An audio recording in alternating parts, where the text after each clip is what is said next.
বাংলাদেশের জনগণ অভ্যুত্থানের বর্ষপূর্তিতে জুলাই ঘোষণাপত্র পাঠ করেন প্রধান উপদেষ্টা ডক্টর মোহাম্মদ ইউনূস। সেখানে জুলাই আন্দোলনের স্মৃতি, লক্ষ্য ও উদ্দেশ্য এবং বিপ্লবের চেতনার নানা দিক সংরক্ষণের পাশাপাশি উঠে এসেছে দেশের গণমানুষের দীর্ঘ সংগ্রামের টুকরো ইতিহাস।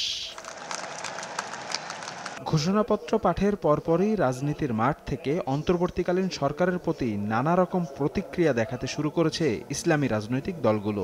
শুরু থেকেই সরকারের প্রতি আস্থা প্রকাশ করলেও ঘোষণাপত্র পাঠের পর থেকে চিত্র অনেকটাই ভিন্ন।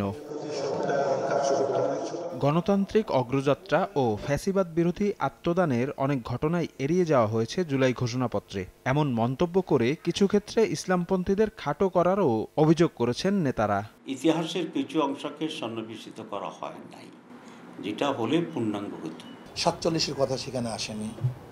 শাপলা চত্বর, পিলখানা হত্যা এবং বিভিন্ন যেই বিষয়গুলি আমাদের বাংলাদেশের বিভিন্ন সময় ঐতিহাসিক ঘটনা ঘটেছিল সেটা সেখানে আসেনি। ঐতিহাসিক জনগুরুত্বপূর্ণ বিষয়গুলোকে যুক্ত করবার জন্য এই ঘোষণাপত্রের সঙ্গে আর কয়টি সেন্টেন্স বাড়ত। ঘোষণাপত্রে ইসলামপন্থীদেরকে একটু হাইড করা, এটা আমি মনে করি অনুচিত হয়েছে। নির্দিষ্ট একটি রাজনৈতিক দলের ভাবনার বহিঃপ্রকাশ ঘটেছে ঘোষণাপত্রে, এমন অভিযোগ করছেন কেউ কেউ।